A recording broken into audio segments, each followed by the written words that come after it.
I'd like to get a motion to approve today's agenda, please. I move. Thank you, Greg. I And a second second. Marcia. Thank you, Marcia. All in favor? Aye. Aye. Okay, any opposed? Okay, great. And then a motion to approve the December 9th, 2024 meeting minutes. Move to approve the minutes for December Thank you, 9th. Lai. And a second. Shelby will second that. Thank you, Shelby.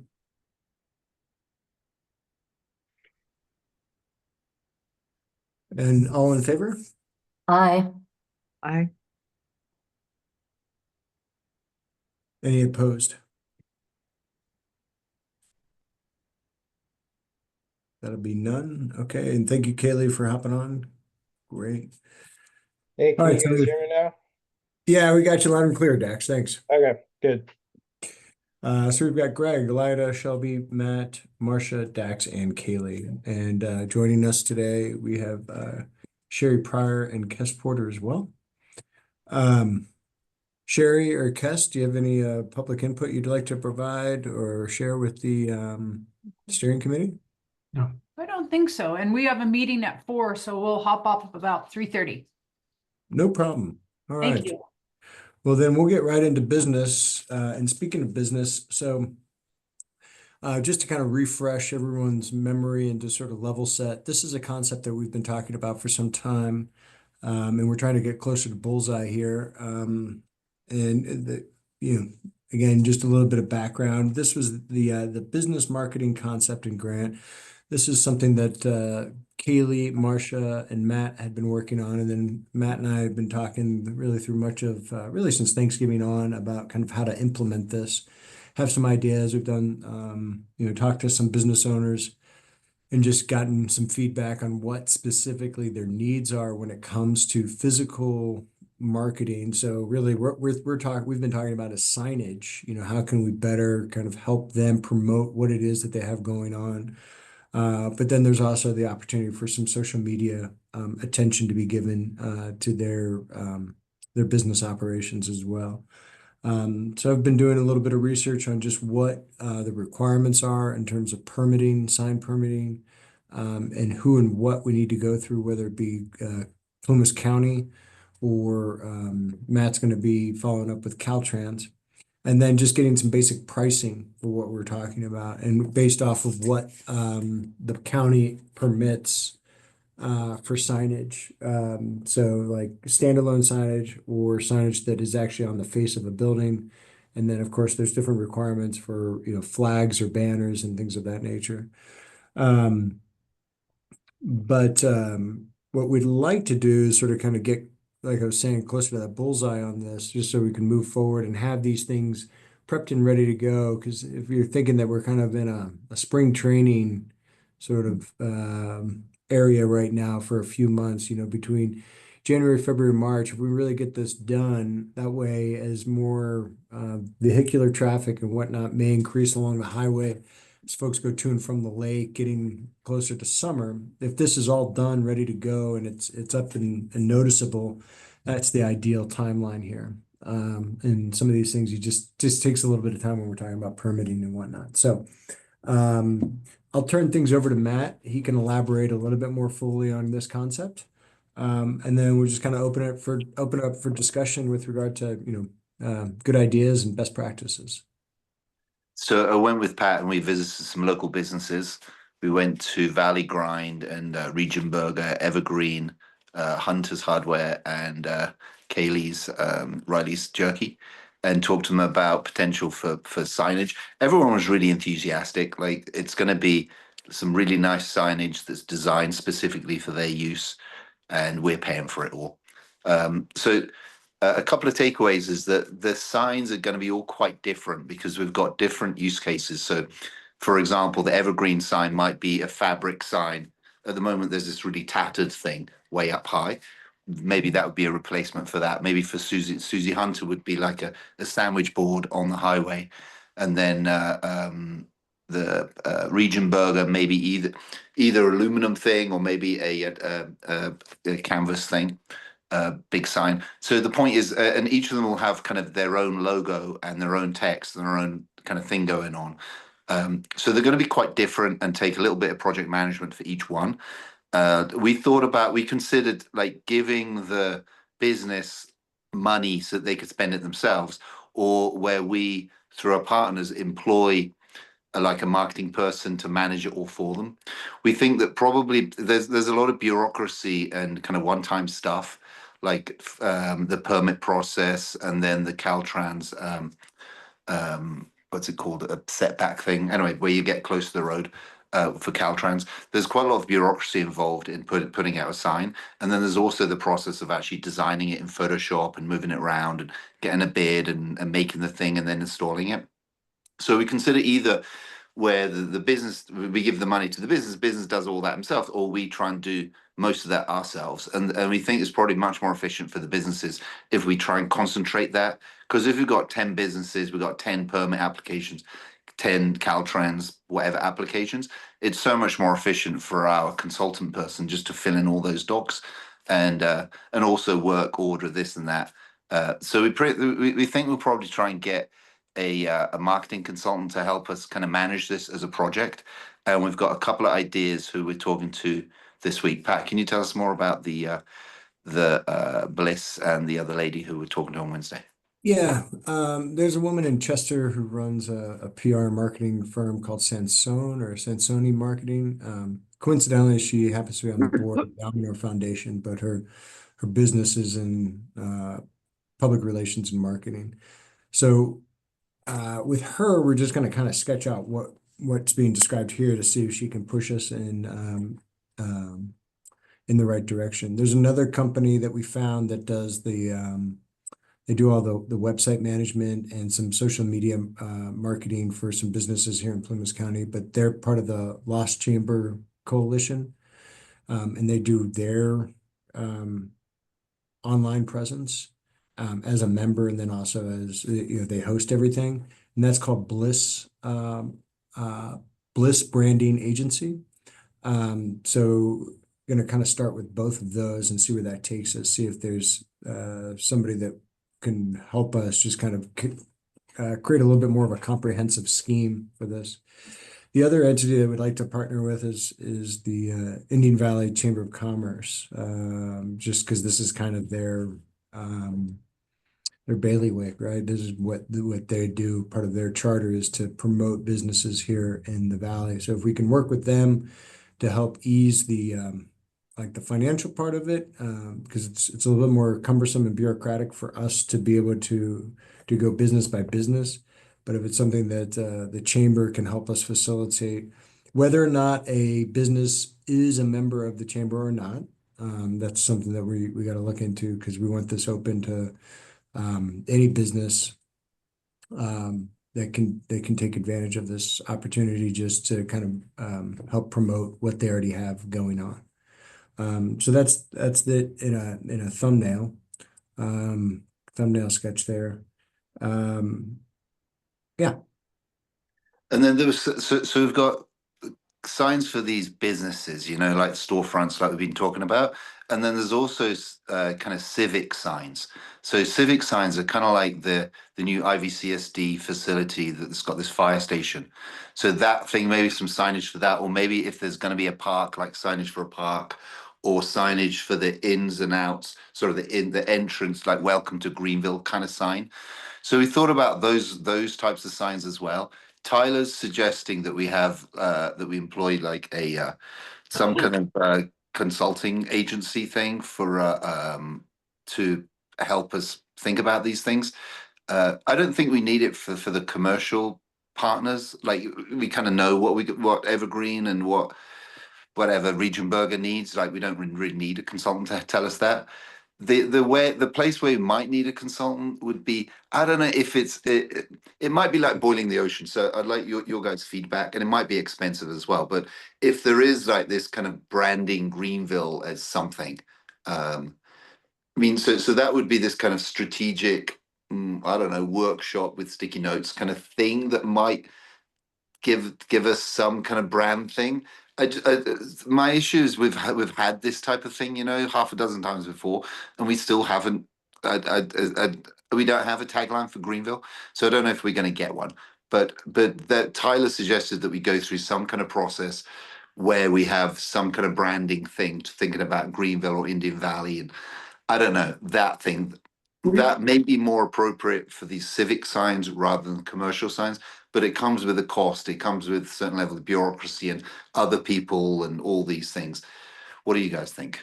And just to add on to that, one of the things that Matt and I were talking about is that's all great and stuff. And those are things that are like, and it wouldn't just be Greenville, it would be, Indian Valley. And then also like there's the opportunity for concept creep here in a good way, because we want to incorporate things from Canyon Dam or Warner Valley or Indian Falls, etc. And there's a lot there. And so for this, just trying to limit the scope and keep it simple, kind of like the KISS principle, right? Keep it simple, stupid type of thing. We're just talking about half a dozen businesses to start off. Let's get some signage for them and see where that takes us. See how it works physically, see how it works digitally, and get some proof of concept going so that we can refine this. I think, kind of what Matt, like having this larger sort of strategic view of branding the whole area. That's a deeper conversation, and it involves, the chamber, it involves Rotary, it involves the CSD, it involves this. I mean, so many other people, which is good, and there can be a variety of stakeholders there. But if we can get into some analysis paralysis on what that looks like and never move anywhere, whereas like we have an opportunity right here just to move out and just update some signage and see where that takes us. And not think too big here. So that's my recommendation, is just to kind of go with what's in our grasp. As it relates to the location sign, like there's the Rotary sign around the coming off the grade coming into Greenville. So like, if there's an opportunity to enhance that, if there was something that Rotary wanted to do with, or I don't know, maybe because that's already there, right? It's a nice sign, and maybe it just I don't know, it needs anything, but if you wanted to illuminate it, could we do a project to illuminate it? Do we want to do a counterpart sign up, coming in off down from Canyon Dam, something that's comparable to it?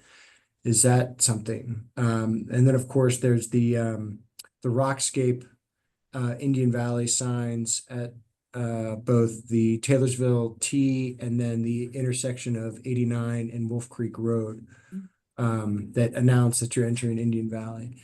I noticed that Chester has brand new signage at the intersection of 89 and 36. That it's really well done. At least I think it looks good.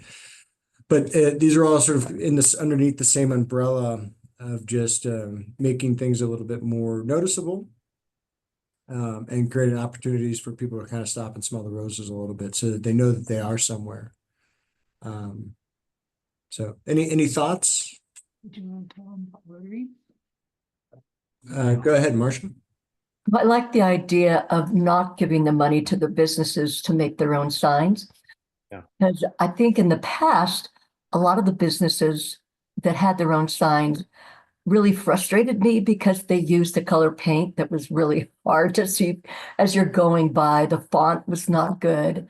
And I think that most businesses don't have that type of knowledge to know how to make a really good sign. And a really good sign is really important for their business. And I think somebody that knows about how to do that, I would much rather have them do it and pay them to do it. Sherry and Kes, do you have your hand up? Yes, so Rotary is working on updating the sign. There are missing organizations that should be on that sign. It's not for businesses, but it is to let people know what the organizations are in the valley. And personally, regarding business signs, I think it's a great idea. I would love to see a minimal amount of consulting money going to consultants and more money going into actually getting those signs up. I think it would be great to see. Yeah, I think concur with you, Cuss. I think, that's where we're trying to have these sort of limited objectives, like not overthink this, have a nice, aesthetically pleasing sign that just creates more opportunity for people driving by at 25 to 35 miles an hour to say, oh, wow, that's there. There are the hours. If we can get them two-sided so that they're perpendicular to the road, so you can see it coming or going. That's an opportunity as well. Something that hangs and something that's illuminated, maybe not backlit, but like illuminated with floodlights, spotlights, that type of thing. So there's a lot of opportunities there too. Greg, were you going to raise your hand? Yeah, so this is just for signage only. There's no other additional support or marketing support in this, that what we're talking about right now in the grant? One of the other things that we were trying to, or Matt and I were trying to determine is, depending on what we can work out for a realistic budget, is what can be done for a social media presence. Some of the other feedback that we got too is some of the business owners, as for some people are very adept at social media and they can post regular things. I think what some businesses have been successful at is that they're not just posting their hours or general knowledge or information about their business. They're doing things that entice and excite engagement online that then causes that feed, whether it be on Facebook or X or Instagram, to be more present in someone's social media stream, and to be more like to think of that business more than just, oh, these are their hours, right? And so, just kind of in casual conversations, even devoting an hour of that time a week to be more creative and to get that done for some of our business owners is challenging, given the myriad of tasks that they have to do just to stay afloat. So that was something that we wanted to just get a better read on what the cost might be. The marketing company that works with the Lost Sierra Chamber Coalition, they provide services like that where they do social media management and engagement for a fee, of course. But if that's something that we could do on a trial timeline basis, at least get some of the businesses a greater presence online than maybe they've had before, so they can then learn those techniques themselves. And then sort of like Matt and I were talking, it's like teach a person to fish type of thing. Just get them started with something for 3, 4, 5, 6 months, whatever it takes. I don't really know what would be effective, and then they can probably take the reins from there once they kind of see what the return on investment might be for their business. Yeah. We want to do 5 more minutes? So, Marcia and Kaylee, I know that you all were, kind of in on the beginning stages of this. Any other thoughts from your subcommittee on this that you had thought about? I know we had talked about Yelp, in addition to just the social media platforms. I know we had talked about Yelp and Google, was it Google Maps. yeah, Google Maps. That was the other one. Yeah. So just a thought. I mean, it might be worth getting them on the maps. Yeah, I use Google Maps a lot for reviews and recommendations and stuff. It's super More than powerful. Yelp. Yeah, I think I agree too. Would we put this out to bid if we're looking at a consultant? You brought up the Lost Sierra Chamber. I mean, Josie Litchfield as well. Are there other people that do this? We could get bids on it? Yeah, I mean, I'm sure we can. Matt and I will do some more research. We started with, like, what I found was those two because they happen to be local. There's another Right. one, I brought this up before, Kata Marketing, which is Josie Litchfield, and I reached out to her as well, but she had expressed that she's just very busy and she may not have time for this right now because she's kind of a one-person show. So, it's like it's tough to, Right. like if somebody don't want to work for you, I don't know what to do about that. But yeah, I mean, we can Yeah, no. definitely shop around, Greg, and see where we can kind of mix and match and get the best opportunity. I know like the Chamber of Commerce here, they have a woman that does their basic sort of posting on behalf of their businesses that are our members. And that could be something that, you know, if she's doing it already for chamber members, if we can kind of work something with the chamber to where this wouldn't be exclusive just for chamber members. This would, if somebody is applying for this or they want to take advantage of this, that they also could get that same level of spotlight attention with their public relations person or their social media manager or whatever we call it. So that's an option too, and that might be a little bit easier on the checkbook, you know, just to add into what they're already doing, just to kind of supplement that fee for whatever they have, you know. So Matt and I, we talked again today, now that the dust has kind of settled from the holiday season. So we're going to reach out to a couple of these other vendors and see what they can provide and see if it's the right fit. And then we'll sketch out a budget and then also We're talking identify, check that. identify who the relevant partners are with the kind of the cast that we've just described, whether it be marketing companies, the Chamber of Commerce, et cetera. And then have a better scope of work. And then we'll bring it back to the steering committee for approval or any opposition or refinement, really, to see if we can get this going here within the next few weeks. So more to follow on that. All right. Anything else, Matt? No, that's it. Thanks. Yeah, thank you. All right. We'll go ahead and just jump right into that coordinators update. I just wanted to follow up. So the community supper, Greg and his team did a great job with the toy drive. So thank you for that, Greg. You know, I know that there was some compare and contrast to last year, but it looked like it went very well. The community supper wise, I think we did over 160 people came to the supper.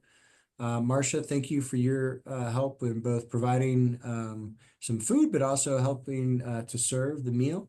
And it was good to see that many people in one spot. But overall, it went pretty well, and you know, no real issues in making that happen. So again, thank you for the support on that. We did the community meeting just before Christmas at the library, and topics that were discussed is the Almanor Foundation, specifically Josh Huddleston, and then as part of the Plumas County Housing Council, Tyler Pugh. They did a full rundown of the programs that you all have agreed to fund, and that was the Placemate component, the RRA Builders platform for rental housing, and the TRIO program through the Plumas County Community Development Commission. So they basically just did a review, or really an overview of all that during that meeting, and then just stood by for any questions. We also had just some basic updates from the Chamber of Commerce and just some of the things that they're working on. I provided an update on the visitors basket here in Greenville. So the visitors basket is the project that actually Kest he was on, that the Rotary worked on extensively with a lot of volunteers to build essentially like a visitor's kiosk, if you will, that had has news and information about the area, some brief history of the area, and then also news and events by different organizations of what's happening with regard to meetings and other events like that. So that is that area is done, and it has bulletin boards that are encased in plexiglass frames that allow people to put up flyers and get their info out. So that was good to be able to share that. I followed up, just speaking of community meetings, I followed up with that group from the North Texas University research group that came in October. And the lead researcher, Ronnie Schumann, he provided me with some info in an email, and it sounded like they were still sort of collecting everything to be able to put it on their website. So I'm going to take a look at the email and see if it's something I can just put into a slide or two and put on our website. But that'll be forthcoming as well to put that information up. Over the Christmas, really the week of Christmas, our website was down. We had an issue with our domain through Squarespace, but we were able to kind of do some troubleshooting and figured out where the glitch was, and that's where it took us. So we got that back up last week. With like this, once we figured it out of how to figure it out, it it was like a snap of a finger. It came right back up. So anyway. So the website, if I don't know if anybody mentioned it to you, but it was down for about a week, so it's back up. A project that I'm working on for the website is some sort of compare contrast. Taylor Rogers did some overhead imagery of the area. I'd like to do this with each community. Overhead imagery of just certain blocks of Greenville. And then compare that to, so you can see rebuild items compared to what was there. So I got the previous imagery from pre-fire, and then just going to kind of marry that up so you can kind of compare and contrast and see progress on the rebuild. Put that kind of on the same area with the data that's provided by the county of permits that are pulled specifically for rebuild. So we'll do that in Canyon Dam, Warner Valley, and Indian Falls as well is the goal. All right. I kind of just put a vague bullet there. Next steps, 2025 discussion at our next meeting. I was thinking, just to kind of, get the brainstorming going. If at our next meeting we kind of start to think about certain goals for this next year as we're kind of phasing into this next year. So, I mean, I think some of the goals are to y'all have listened and done a lot over the last 6 months with regard to the DCM program and funding that, which will wrap up in February at Plymouth Rural Services. That program is due to end, I think, in mid-February. Then obviously the big lift for this year was what you just contributed to the Almanor Foundation, or specifically the Plymouth Housing Council for the housing program. A couple things that I don't have a grant proposal yet. I mean, I haven't seen it. It hasn't come, but I just know that it's out there, or at least that they're brainstorming about it. One was from the Dawn Institute. They had been thinking about submitting a grant, but so I'm going to work on the follow-up to see exactly what the kind of the scale of that is and what just to kind of, prime things a little bit so everybody's aware of what might be coming. And then the other one was this would be a kind of a joint venture between the high school, its boosters program, and then the Indian Valley Recreation and Parks District. So kind of three entities that they're talking about opening up. So the high school has an area that they've been using for like a student gym, right, for their athletic program. They'd like to improve it because the high school, this is Indian Valley Academy, that came on that campus this year after Greenville High School was closed. So they'd like to improve that gym for student athletics, but then the partnership with the Indian Valley Recreation and Parks District would be to really make it a community space. So I think the rough vision would be, after school hours, which school gets out at 3:15, I think, that it's open up as a community space. So community members would have, free access to a gym space for recreation. They could hold classes there, like yoga classes and things of that nature, workout classes. So I don't believe that there is a grant proposal in, but I was talking to Kim Dufour. She's aware of it. We talked today, so there should be something forthcoming. But that would be to outfit that as like a community space. And that really could be the telltale for like what, one part of the community center would look like, by being able to get some community programs back up, recreation programs, whether it be gym, like fitness classes, yoga classes, etc. That would give a central location for, just socialization during the winter, especially. for people to get out and be active, especially some of our active seniors, and have a warm space where health, fitness, and wellness can be undertaken. So I'll let you know when I know more about that, but that's kind of on the horizon, I think.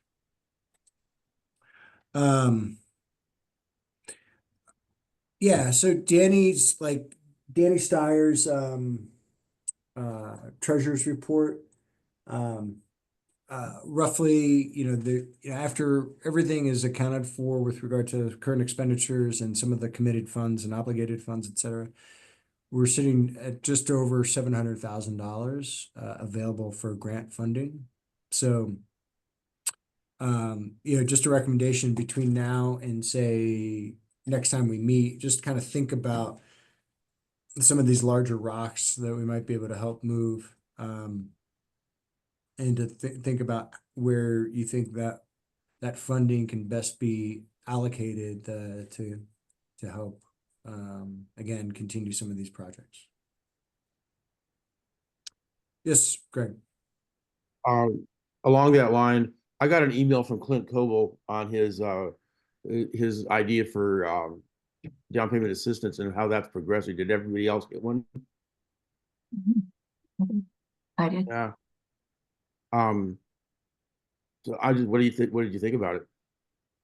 Yeah, I Roger Diefendorf, last time we talked, he, on behalf of the PCCDC, the Plymouth County Community Development Commission, my understanding was that they were going to apply for the grant. But have not seen that yet either. Okay. So I'll follow up with Roger and just kind of see where that stands. It looked to me like they wanted some money from the DFC, and I was just wondering, I don't know if they officially asked for it or not yet. I didn't They recall have that, not. but They have not. But I'll follow up with Roger and just see what the status is of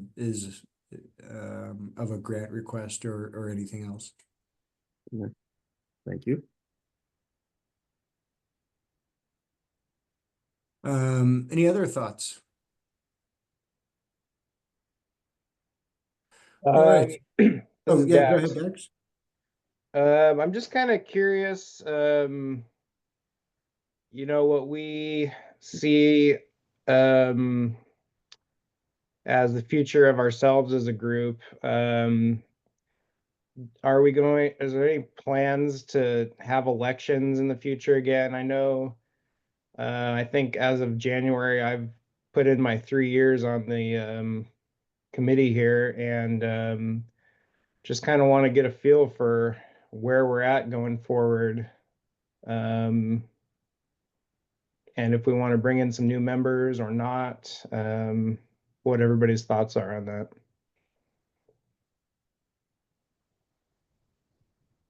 Yeah, so in Dax, before you came on, Kest had asked a similar question. Since we hadn't necessarily discussed it, and I'll, at least my perspective was that sometime in 2025 there might be a disillusionment of the Dixie Fire Collaborative in just based off of the pretense of what I was hired upon. Right. My job runs out of funding in about 7 months. So the steering committee would have to decide if they want to continue funding for the job, and that doesn't necessarily need to be me. To be perfectly honest, like I would like pursue doing something else, because the way that this was, like when I was hired, it seemed like it was more of a temporary role for a year or two. And I have other sort of career aspirations that I'd like to pursue. So Right. again, if you want to keep the position going, that's another decision point for the steering committee. And then, I'm happy to assist in flying this position if it's somebody that you want more long-term over the next few years. And of that $700,000 I just talked about, you'd have to identify a budget to fund this position for that amount of time, or for whatever amount of time. If we did want to extend it, would you be willing to stay on, Patrick, or are you looking to move on as well? I'm looking to move on. Yeah, I don't Okay. think I don't necessarily have an interest in doing this more long term. Right. Well, I think that's something we should all keep on our radar then is, you know, where we want to go after this summer and start making plans for that. If we want to keep going, I think we do probably need to have a coordinator, or maybe we want to just kind of start thinking about wrapping ourselves up by then as well. I don't know, whatever the group thinks. I'm open either way, but Yeah, just we got to start thinking about that. absolutely. And then the other, I mean, and there's options with regard to, does it need to be a full-time position? Could you have like a 20-hour a week part-time position to do meeting coordination and then be a conduit with North Valley Community Foundation to continue to just, as grant proposals come in and out, that type of thing. So Yeah. Okay. Yeah, I just wanted to throw that out there. And for myself personally, I probably, I'm willing to stay on for a few more months, but I don't know that I want to stay on, probably much past the summer myself either. yeah, absolutely. And that was, and Dax, you kind of hit it. I mean, that's the idea here is that, if at our next meeting, we can have a more deliberate conversation as people have thought about this a little bit more. And I can sketch out an agenda that has some topics of of how we can proceed, some recommendations. And then that way, they have a better idea coming out of the winter into the spring of what the next steps are. Yeah. So what I didn't want to do is just spring it on as everybody's kind of coming out of the holiday kind of rust, kind of the Right. holiday fog and just say, okay, what now? Yeah. And then our next meeting would be on January 20th if we go on the holiday. That's Martin Luther King Jr. Day. If that's something, if everybody's still available that afternoon at 3, if you just want to keep with the meeting schedule. Sure. All right. Yeah, that sounds good. I just wanted to throw that out there. Get everybody thinking about it. Yeah, absolutely. Thank you, Dax. With that, we can go ahead and move to committee member updates. Lida, do you have anything that you'd like to share with the group? I don't really have any news, but we are talking, the Friends of Warner Valley is talking about putting a grant request in for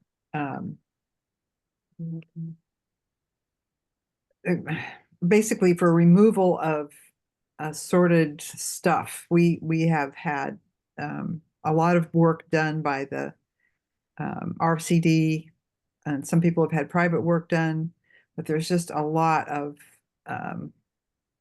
wood on the ground that is a fire hazard, and some wood that's not been cut down that's a fire hazard. And we are pursuing things with Firewise Council and other options as well, but we may end up, I'm pretty sure we are going to apply for a grant through the DFC Okay, to help with that. that's great.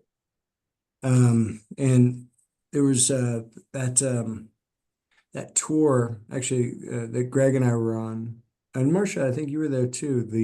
The tour Yeah. we started out in Genesee, and we went to right by the Taylorsville T, and then we went to Round Valley. It was kind of 3 different versions of forest treatment by 3 different entities. So we can kind of talk offline about some of the points of contact there, Lida. Yeah. And maybe there's one of those groups that fits the needs for what y'all are trying to do. Great. Cool. Greg, do you have anything for the team? No, I just to just kind of wrap up a little bit on the toy thing. We did I don't know how many we gave away at Taylorsville, but we had enough left over that we gave 2 toys to 100 kids at the elementary school. And then we gave away Debbie Allen was set up at the food pantry, and she was giving away toys. And we gave away toys to the domestic shelter for abuse women and kids here in Quincy too. So it was pretty That's good. great. You know? Yeah. Well done. And that was through Global Empowerment. Global Empowerment Mission. Yeah. Global Empowerment Mission. Okay. Yeah. Yeah. Well, that's great. And congratulations to you, Debbie and Russell on making that happen. Thanks. Yeah, No, a lot of bang for the buck on that one, so. yeah. Marcia, anything for the team? No, I don't think so. Did you happen to talk to anybody at Roundhouse, not Roundhouse, the Rancheria about their FEMA and their PG&E money that they were supposed to get? So yeah, I emailed Grace Bush, who's the point of contact that we've been working and who applied for the grant a year ago. And right now, there's no new information. They've not received anything from PG&E or anything else. And actually, she did mention that they thought the cost of their build might be a little bit more expensive than what they were initially quoted because that was 2 years ago, and then prices go up and so on and so forth. Their special use permit, the amendment, I should say, the amendment to their special use permit for them to begin construction and go through plan check and all that stuff, that has been approved by the Planning Commission in Plumas County. So they should be able to start their build this year, 2025. Right. Yeah. So that stuff is happening. Whether or not where they get if they're getting any type of additional dollars, that remains to be seen. Yeah. Anything else, Marcia? That's it. All right, thank you. Matt. Nothing special. No, construction's going well. Sounds good. All right. Shelby, do you have anything for the team? I have nothing to share at this time. All right, thank you. And Dax, anything? No, nothing new from me either. All right. Kaylee, last but not least. I don't have anything. I was going to ask Matt about construction, how it's going over there. It looks like there's a lot getting done, but I have nothing to add. All right. For the benefit of the broader audience here, Kaylee has been exceptionally busy over the last month, starting with the John Holland tournament here in Greenville the first weekend of December. Then there was a basketball tournament in Chester. Then there was another basketball tournament in Bernie. Then there was Christmas. Then there was another basketball tournament in Etna. So Kaylee is coaching both the men's varsity and junior varsity basketball teams, and that has kept him very busy. Yeah, so thanks for that, Kaylee, and thanks for, again, another contribution to the community. Yeah, and I should apologize for not making these meetings. I've been trying, but like you said, it's just been a lot. So Yeah, that was a very busy tournament season there for December. So I don't think anybody blames you at all. And you're on the IVRPD board too. yeah, Yeah. and there may be a few in meetings in the near future with us. There may be some stuff coming up there too. Might be some grant requests coming out of there for some fun things. So I'll let you know when that is. All right. Well, so again, it sounded like everybody was good with meeting on the holiday, January 20th, just to keep with our meeting schedule. So we'll go ahead and steady on with that. And with that, if I can have a motion to adjourn. Marcia, I motion to adjourn. Okay. I'll Marcia, second it then. thank you, Lida. And thank you, Marcia. And all in favor? Aye. Aye. Any opposed? All right. Thank you all very much. You, Patrick. Thank you Thank very you. much. Have a nice day. Yes, you too. Bye-bye.